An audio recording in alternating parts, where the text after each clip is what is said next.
Hi hello வணக்கம் welcome back to Dina's multi bagger. Market update என்னன்றதை பார்த்தலாம். நிஃப்டி வந்து 35 பாயிண்ட் மைனஸில் க்ளோஸ் ஆயிருக்கு. பேங்க் நிஃப்டி 115 பாயிண்ட் மைனஸில் க்ளோஸ் ஆயிருக்கு. கோல்டை பார்த்தோம்னா இன்னைக்கு ஒரு 30 ரூபாய் ஏறி 12,800 இருக்கு 22 கேரட் கோல்டு. இதே மாதிரி 24 கேரட் கோல்டு பார்த்தோம்னா 13,964 இருக்கு. இன்னைக்கு ஒரு 33 ரூபாயில வந்துட்டு ரைஸ் ஆயிருக்கு. இதுக்கு மெயின் ரீசன் என்னன்னு பார்த்தோம்னா ஸ்பாட்லேயே வந்துட்டு கோல்டு வந்துட்டு அதிகமாக ரைஸ் ஆயிருக்கு. அங்கே யூஎஸ்லேயே வந்துட்டு இப்போ ரவுன்ஸுக்கு வந்துட்டு 4,490 இருக்கு. ஸ்பாட்லேயே வந்துட்டு கோல்டு ரைஸ் ஆகுது அப்படின்றதுனால இங்கே வந்துட்டு அதுக்கு ஃபினான்ஸ் பண்ணுற எல்லா ஸ்டாக்குமே வந்துட்டு ரைஸ் ஆகிருக்கு. இதில் வந்துட்டு மெயினாக மணப்புரம் அண்ட் முத்தூட் ஃபினான்ஸ் வந்துட்டு ஆல் டைம் ஹையை வந்துட்டு டச் பண்ணியிருக்கு இன்னைக்கு.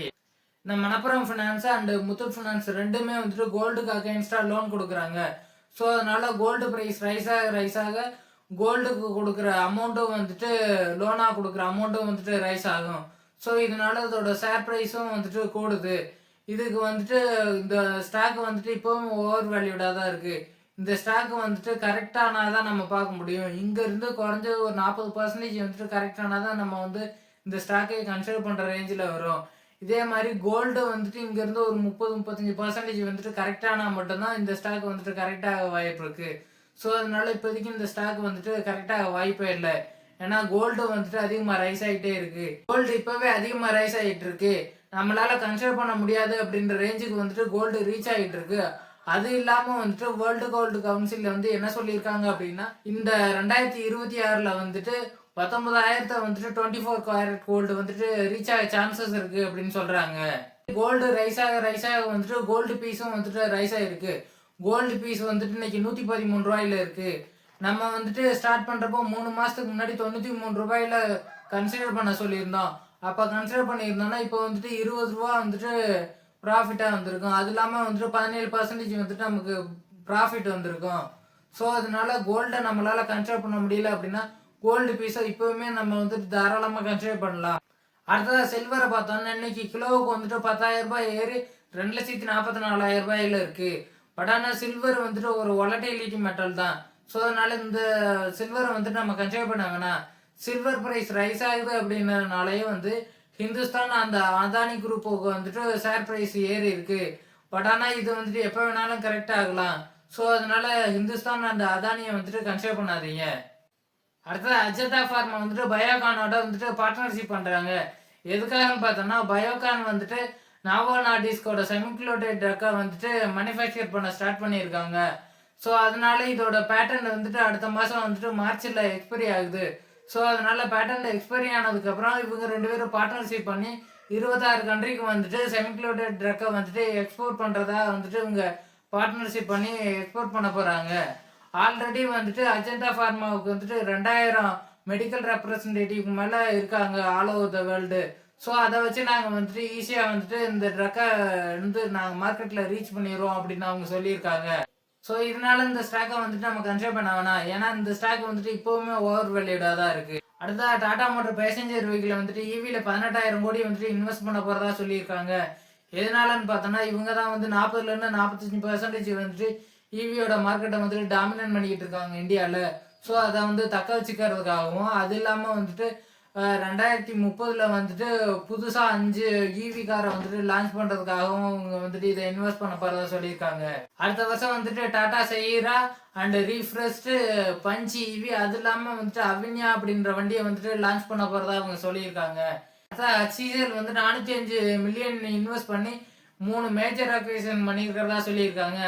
அதில் வந்துட்டு மெயினாக ஹெச்பியோட டெல்கோ சொல்யூஷன் பிஸ்னஸை வந்துட்டு 160 பில்லியன் இன்வெஸ்ட் பண்ணி அவங்க வந்துட்டு அக்வயர் பண்ணியிருக்காங்க. அடுத்தது embedded analytics and reporting platform வந்துட்டு ஜாஸ்பர் சாஃப்ட் அப்படின்ற கம்பெனிகிட்ட வந்து 240 பில்லியன் இன்வெஸ்ட் பண்ணி இவங்க வந்துட்டு அக்வயர் பண்ணியிருக்காங்க. இது இல்லாமல் பெல்ஜியம் பேஸ்டு ஒரு ஏஐ ஸ்டார்ட் அப் கம்பெனியை வந்துட்டு $4 பில்லியன் கொடுத்து இவங்க வந்துட்டு அக்விசேஷன் பண்ணியிருக்காங்க. இந்த ஹெச்சிஎல் கம்பெனி வந்துட்டு 1,676 ரூபாயில இன்னைக்கு ட்ரேட் ஆகிட்டு இருக்கு. இந்த ஸ்டாக் வந்துட்டு இப்போ ஓவர் வேல்யூடாக தான் இருக்கு. இந்த ஸ்டாக் வந்துட்டு 1,500 கீழே போனால் நம்ம வந்துட்டு தாராளமாக கன்சிடர் பண்ணலாம். அடுத்ததான் எல்என்டி வந்துட்டு 2,500 கோடி ப்ராஜெக்ட் வந்து வின் பண்ணியிருக்காங்க. இது எங்கன்னு பார்த்தோன்னா மும்பையோட மெட்ரோவோட 4th லைனை வந்துட்டு இவங்க பில்ட் பண்ணுற கான்ட்ராக்ட் வந்துட்டு இவங்களுக்கு கிடைச்சிருக்கு.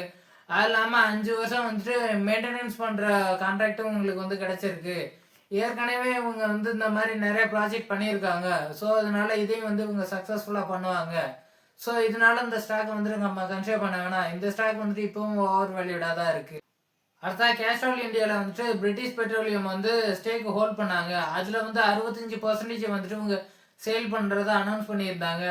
அதுபடி வந்துட்டு இதை வந்து வாங்குறதுக்கு வந்துட்டு ஸ்டோன் பீக் அப்படின்ற கம்பெனி வந்து 10 பில்லியன் இன்வெஸ்ட் பண்ணி இதை வந்துட்டு வாங்கியிருக்காங்க.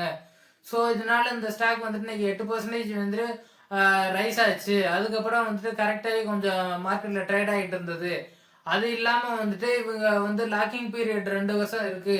இந்த 2 வருஷம் முடிஞ்சதுக்கப்புறம் மீதமுள்ள 35% வந்துட்டு நாங்கள் சேல் பண்ணிடுவோம் அப்படின்னு சொல்லி பிரிட்டிஷ் பெட்ரோலியம் வந்துட்டு சொல்லியிருக்காங்க. ஸோ இதனால நம்ம வந்து இந்த ஸ்டாக்கை வந்துட்டு அக்வயர் பண்ண வேணாம். இந்த ஸ்டாக் வந்துட்டு இப்போவுமே ஓவர் வேல்யூடாக தான் இருக்கு. ஸோ அதனால நம்ம இந்த ஸ்டாக்கை வந்துட்டு கன்சிடர் பண்ண வேணாம். அடுத்தது ஜேகே டயர் வந்துட்டு கமெண்டிஸ் இண்டஸ்ட்ரீஸ் அப்படின்ற கம்பெனி வந்துட்டு 2016 அக்வயர் பண்ணிட்டு இருந்தாங்க. இப்போ வந்துட்டு ஃபுல்லாகவே அக்வயர் பண்ணி முடிச்சிட்டாங்க. ஸோ அதனால வந்துட்டு ரெண்டையும் வந்துட்டு மெர்ஜர் பண்ணிட்டாங்க. இப்போ வந்துட்டு ஜேகே டயர் தான் இருக்கு.